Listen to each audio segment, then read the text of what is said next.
Hello, everybody, and welcome back to the Papi English podcast. This is the podcast that helps you learn English. My name is Sam, and I am your English teacher. And in today's podcast, we're going to start a new series called English Around the World. In this series of the podcast, we meet different English speakers from all parts of the globe who use English as a fundamental part of their life. We're going to learn about their life stories and also about their countries and cultures.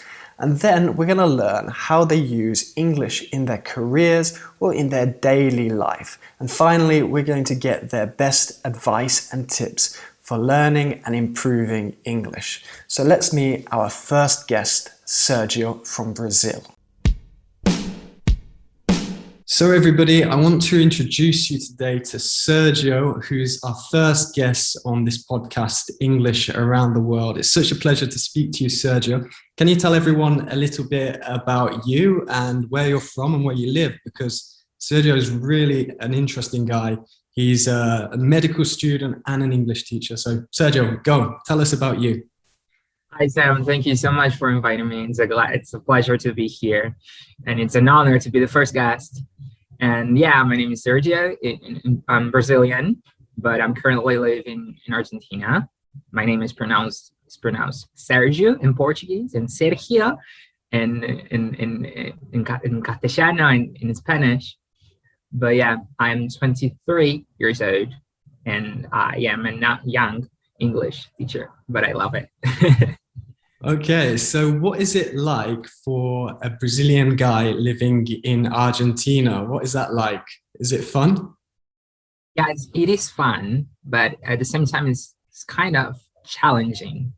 Brazil and Argentina, we have a sort of a trade because of soccer, football, and in the UK it's called football, right?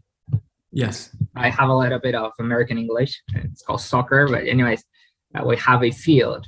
But yeah, it's challenging. I love to live in here. We have a lot of Brazilians in here. We seek for studying medicine. Yeah, but it's challenging because of the language. They speak Spanish in here. In Brazil, they speak Portuguese. It's a lot similar, both languages, but the pronunciation is totally different and some words are different. So that is the challenging part. Okay, very interesting. So you speak Portuguese, obviously, because that's your mother tongue, and you also speak Spanish, and you also speak English fantastically well, no? So what inspired you to learn English? How did you learn English, Sergio? Actually, my family, my aunt, my aunt, she speaks English and she teaches me from a very young age. I always tell my students I was literate in English. At the same time, I was learning how to read and how to write in Portuguese. I was learning how to read and how to write in English. So I tell them I was literate in English. And yeah, that inspired me. And as I was learning English at such a young age, I think I built this love for the language. So English is a part of my life. English is a part of everyone's life. It's the most spoken language in the world, one of the most spoken languages in the world. So yeah. That's quite a different story compared to mine. The fact that you learn English from such a young age, almost like as you were learning Portuguese, your native language. For me, I didn't start learning other languages until I was 16, 17 years old. So it's a completely different story, but it must be a massive advantage because when you're a kid, you absorb all of the language so well. That's really cool. So you still have a passion for English language today? Oh yeah, definitely, most definitely. It's my job. I teach English, and apart from loving the language, I love to teach the language because in Brazil or in Argentina, people have this fear of learning English because it's really difficult, or the pronunciation is really hard for us Latins. But the thing is, I try my best to I don't know, tell them that it's not, you don't have to fear English. It's not a hard language to learn. It's a beautiful language. And that's the challenging part of my profession. Tell my students that you should learn with proud and you should learn with excitement because it's a beautiful language and you don't have to fear it at all. Absolutely. I agree. Like, it's really important that you enjoy to love speaking the language, love using the language. It doesn't matter if you make mistakes or, nobody's really judging you if you have an accent or anything like that. It's about enjoying it. And if you enjoy the language, then you're going to speak it really well as well. So I think that's a really good message to tell your students, and hopefully it's working well. What are your students? Are they children? Are they adults, teenagers? Now they are my students. That's like me, because well, mostly they are teenagers and adults, but now my public's more like my students, because English is really important to college, especially for medical school. All the scientific articles are in English. So now I have this course called English for Future Doctors, where we will learn instrumental English for specific purposes, where we'll learn technical vocabulary, technical speeches, all this technique parts of reading, like skimming and scanning. That's all about necessary to have a great course in the university. That's incredible. So you're teaching English and you're a medical student. How do you juggle all of these things? How do you do all these things at the same time? I have no idea. I have no clue. I mean, I love both of these things. I love to teach and I love to study. Yeah, I think that's the secret. You have to love studying, and I love study. I love to study, and medicine is amazing. It's beautiful. I chose this profession, but teaching is my vocation, and I don't know how am I juggling, but I'm making it, and I'm really proud of that. But the thing is, you have to have discipline. I think that's the secret as well. And I'm having a lot of discipline and trying to manage both of these worlds. And I'm doing okay until now. That's amazing. And it must be a real inspiration, because we're all very, very busy. And a lot of students ask me, like, teacher, how can I do my full-time job and find time to study English? And you are basically studying full-time and teaching English. So how do you do that? Do you have a strict schedule, or is it just when you have some free time, you start teaching? How do you manage your time? Yeah, I have a strict schedule.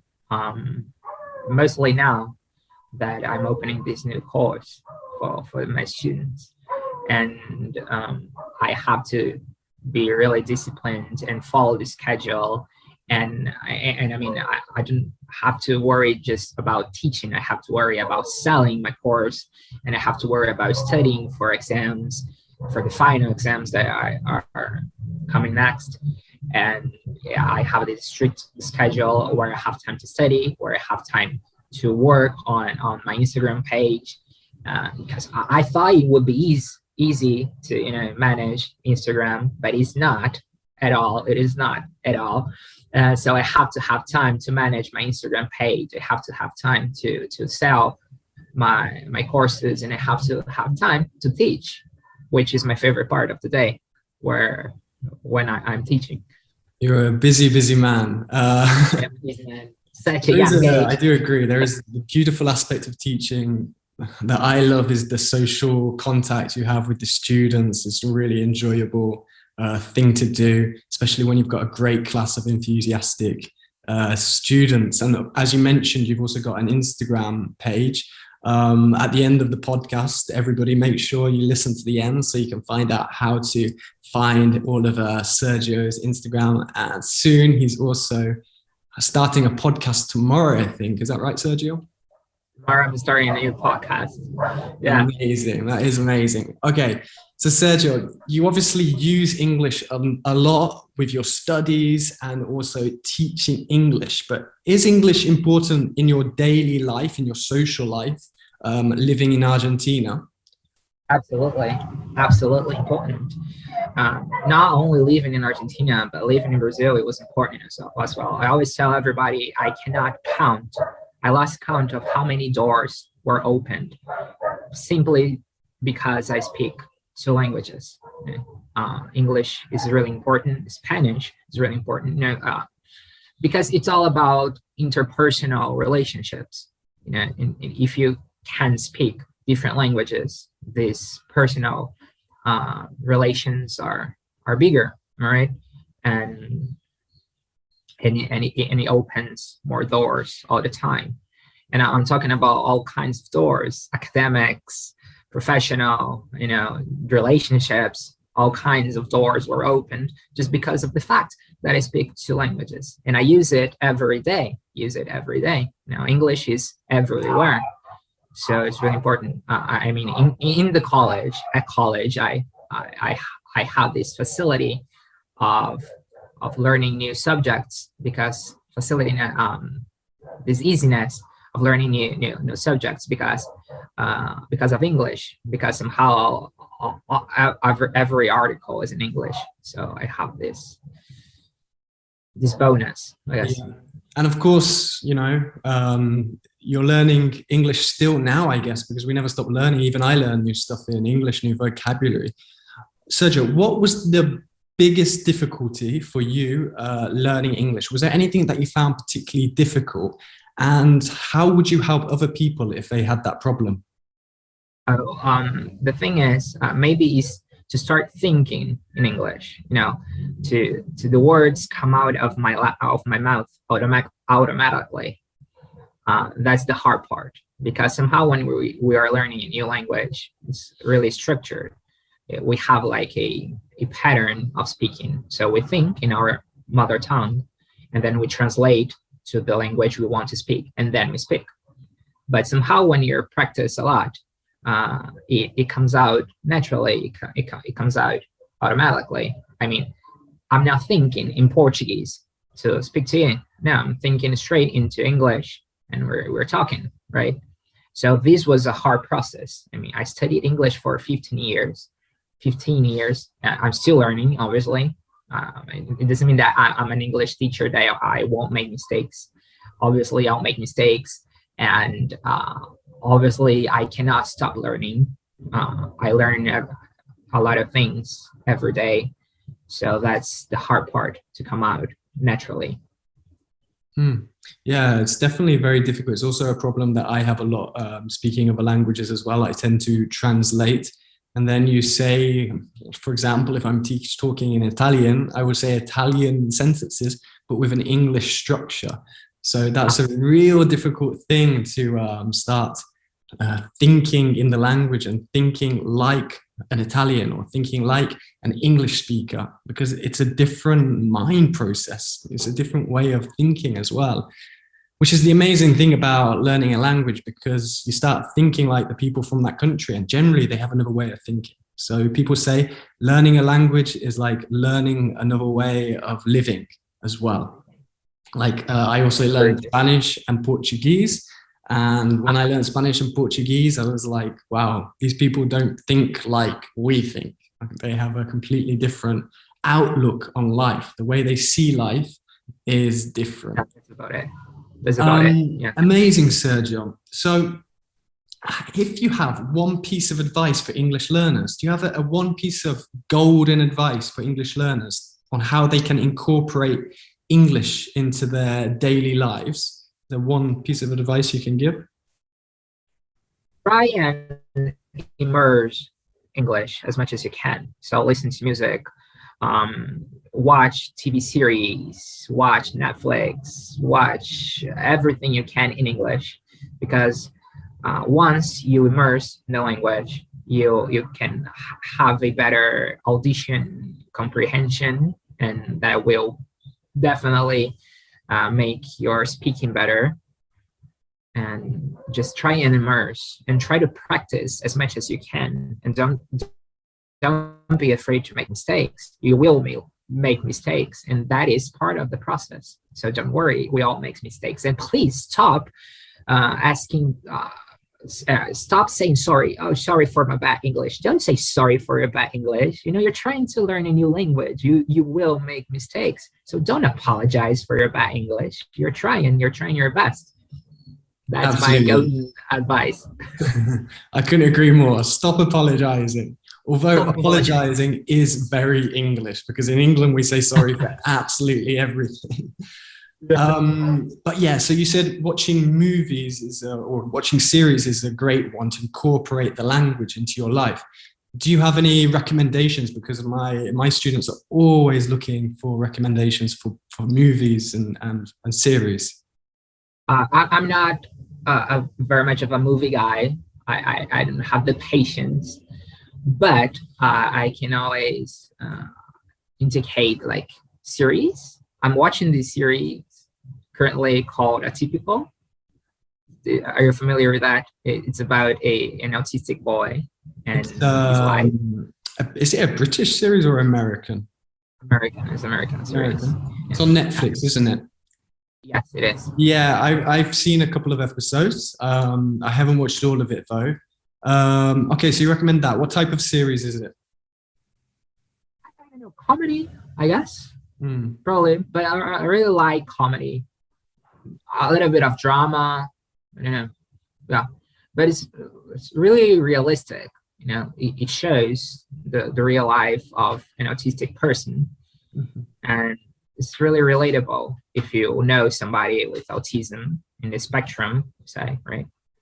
And yeah, it's really good. I'm really enjoying it, and I don't have the routine to watch series or anything, but now I'm watching it and I'm enjoying it. Yeah, absolutely. But if you have some downtime, some free time, and you want to relax, instead of watching a series or film in your own language, why don't you try watching one in English? And those little changes in your lifestyle, the way you live, is going to make the difference to your English as well. So I think it's really good advice. Thank you, Sergio. So next question for you. Do you have any future dreams or aspirations, maybe with languages, maybe with English? My dream is to be a polyglot. I speak 3 languages, but I want to speak 5 languages or even more. This year I was learning Italian, but I had to stop it because, my schedule is really tight, isn't it? But yeah, my dream is to be a polyglot. And I don't know, it's really plausible, and I think it's really near me, and I can assure that I'll make it. I'm sure you will. You've got the right attitude, you've got the right work ethic. And if you could learn another language, which language would you learn? Would it be Italian? Yes, definitely Italian. Yeah, definitely Italian. I think it's a beautiful language, and it's Latin. So I'm not saying it is easier to me, but it's not more familiar, I guess. And as many of the listeners know, I'm living in Italy. Have you ever been to Italy before? No, the only country I know outside Brazil is Argentina. But yeah, another part of my dream is to get to know all over the world. Yeah, absolutely, you should. And Italy is absolutely beautiful. You would love it. I imagine. And the food is amazing. The food is the best food for sure. I can't say in the rest of the world, but in Europe, you're going to get the best food in Italy. So if you love food and you love traveling, definitely you should come here. So Sergio, we're coming towards the end of the podcast now. It's been lovely speaking to you. You've had some amazing advice. I'm sure everybody who's listening to this podcast is going to find it really, really useful. I found it really, really interesting as well. How can people find you and follow you on social media, on your podcast, etc.? Right. So I have this Instagram page. It's called @Grupo Serotonina. It's like serotonin group, but in Portuguese. It's my Instagram page. It started as a medical content, but now it's medical / idiomatic content because that's what I love, right? And that's my platform where I relate to students and my public. And tomorrow we'll be coming out with a podcast called Cast, and we'll be talking about language learning and how challenging it is to delegate both of my worlds between being a medical student and being an English teacher, and not only an English teacher, but I'm also a Spanish teacher now. So Wow. yeah. Okay, that's amazing. So definitely, guys, go and check out all of Sergio's links that will be in the description as well. You can go and listen to his podcast. Make sure you find him on social media as well. I love what Sergio is doing, especially with the medical focus. I think that's really useful. I know some doctors myself who really are looking for those technical terms, and they're looking for a great English teacher who can explain it to them, because to be honest with you, I'm not the best. I have very little knowledge of medical terms. So definitely, if you are in medicine, go and check out Sergio, but go and check him out anyway, because he's a top guy and an amazing English teacher. Thank you very much, Sergio, for joining me. It's been an absolute pleasure. Sam, it was amazing. It was amazing participating, and I'm so glad you invited me. I'm so honored, and it was amazing. I loved it, every part of it. So thank you so much. You're welcome. You're welcome. It was a pleasure to have you on, and I can't wait to speak to you again. And good luck with your podcast. All right. Thank you. Bye-bye. Bye. So there we go. That was so much fun talking to Sergio in the first episode of English Around the World on the Papi English podcast. We're going to get English teachers, speakers, and people who use the English language from all over the planet on this podcast. So loads of episodes coming up. Make sure you don't miss them. Thank you so much again for Sergio for being the first guest on this series. This has been the Papi English podcast. Papi English is practice and perfection in English. Thank you very much again for listening, and I will speak to you guys in the next podcast. Bye.